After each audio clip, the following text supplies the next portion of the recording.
বাণিজ্য চহৰ তিনিচুকীয়াত বাবা গণেশ পূজাৰ নামত অপসংস্কৃতি এসময়ৰ বেংমৰা ৰাজ্যৰ গৰিমা বহিৰাগত এছাম লোকৰ বাবে ধূলিচ্ছাত পুনৰ বহিৰাগত এছাম লোকৰ বাবে লজ্জিত হ'ল বাণিজ্য চহৰ তিনিচুকীয়া তথা এসময়ৰ বেংমৰা ৰাজ্য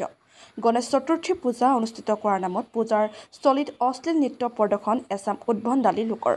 তিনিচুকীয়া সিজুগুৰি বাছবাৰী নৱযুৱক গণেশ পূজা কমিটিয়ে অনুষ্ঠিত কৰা গণেশ চতুৰ্থী পূজাস্থলীত চলিল অপসংস্কৃতি ভোজপুৰী গীতৰ তালে তালে যুৱতীৰ সৈতে এছাম উদ্যন্ত লোকৰ অশ্লীল নৃত্য তিনিচুকীয়া জিলাখনত পূজা পাৰ্বণৰ নামত এনেধৰণৰ অশ্লীল নৃত্য ঘটনাই এয়াই প্ৰথম নহয় ইয়াৰ পূৰ্বেও বহুবাৰ মানৱ সমাজক লজ্জিত কৰা অপসংস্কৃতি চলি আহিছে জিলাখনৰ জাতীয় দল সংগঠনে পূজা পৰ্বসমূহক অনুষ্ঠিত কৰাৰ পূৰ্বে জিলা প্ৰশাসনক এনেধৰণৰ অপসংস্কৃতিৰ বিৰুদ্ধে পূজা কমিটিসকলৰ ওপৰত নিষেধাজ্ঞা জাৰি কৰিবলৈ বাৰম্বাৰ দাবী জনাই অহাৰ পাছতো জিলা প্ৰশাসনে কোনো ধৰণৰ ব্যৱস্থা গ্ৰহণ নকৰাৰ গুৰুতৰ অভিযোগ পূৰ্বৰ পৰাই উত্থাপিত হৈ আহিছে এতে প্ৰশ্ন মটক ৰজা স্বৰ্গদেউ সৰ্বানন্দ সিংহই স্থাপন কৰি থৈ যোৱা বেংমৰা ৰাজ্য তথা বৰ্তমানৰ তিনিচুকীয়া চহৰত পূজা পাৰ্বণৰ নামত চলি অহা অপসংস্কৃতিসমূহ বন্ধ হ'ব কেতিয়া নে বহিৰাগত অপসংস্কৃতিসমূহ অনুষ্ঠিত কৰা লোকসকলৰ বাবে অসমৰ নিজস্ব কলা কৃষ্টিলৈ ভৱিষ্যতে বেয়া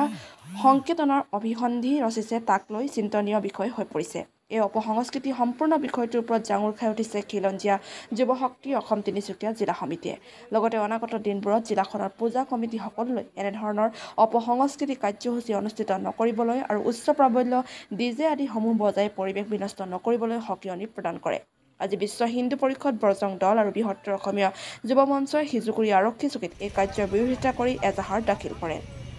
ৰিপৰ্ট আপুনি চাই আছে দ্য ৰয়েল নিউজ তিনিচুকীয়া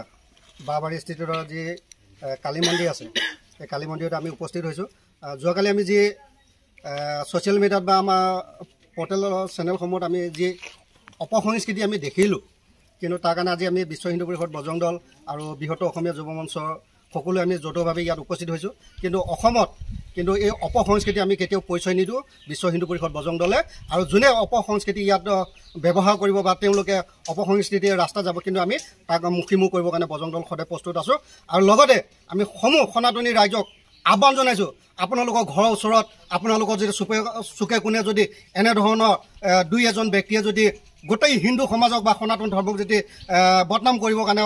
তেওঁলোকে প্ৰচেষ্টা কৰে কিন্তু আপোনালোকে মাৰ বান্ধি থিয় দিয়ক আৰু তাৰ কাৰণে আমি বিশ্ব হিন্দু পৰিষদ বজৰং দল সদায় ধৰ্ম সুৰক্ষাৰ কাৰণে কাম কৰি আছোঁ হিন্দু সমাজক সুৰক্ষাৰ কাৰণে কাম কৰি আছোঁ আৰু যদি এই ক্ষেত্ৰত পুলিচ প্ৰশাসনে কঠোৰতম যদি পদক্ষেপ নলয় অনাগত দিনত গণেশ এই বিশ্বকৰ্মা পূজা আহি আছে দুৰ্গা পূজা আহি আছে সেই ক্ষেত্ৰতো পুলিচ প্ৰশাসনে আৰু তিনিচুকীয়া যি আমাৰ প্ৰশাসন আছে তেওঁলোকে কঠোৰ হওক আৰু যদি এনেধৰণৰ পৰিস্থিতিত যদি আমাৰ ধৰ্মক যদি অপমান কৰিব খোজে তেতিয়াহ'লে কিন্তু বিশ্ব হিন্দু পৰিষদ বজৰং দল ৰাস্তাত কিন্তু আমি আহিম আৰু অহাৰ পিছত যদি কি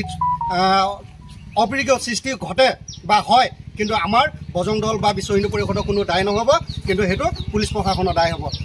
যিটো আমি ছ'চিয়েল মিডিয়াত যিটো ভিডিঅ' ভাইৰেল হৈ আছে সিজুগুৰি বাবাবাৰী স্থিত যিটো কালী মন্দিৰৰ যিটো গণেশ পূজা অনুষ্ঠিত কৰিছিলে কিছুমান দুষ্কৃতিক যুৱকে যেনে দুষ্কৃতি বুলি ক'বলৈ সেইটা বাধ্য হৈছোঁ তেওঁলোকে যিটো কাণ্ড কৰিলে অপসংস্কৃতি ধৰ্মৰ যিটো অপসংস্কৃতি চলাইছে সেই অপসংস্কৃতিক বৃহত্তৰ অসমীয়া যুৱ মঞ্চৰ লগতে আমাৰ উপস্থিত আছে আজি আপোনাৰ বজৰং দল তেখেতলোক আমি অৰিহণা দিছোঁ লগতে ইয়াত আমি গম পাব পাৰিছোঁ আমি ইয়াত আহি পিনে ঘটনাস্থলীত উপস্থিত হৈ যে তেখেতলোকৰ এখন কমিটি আছে স্থায়ী কমিটি কালী পূজাৰ যিটো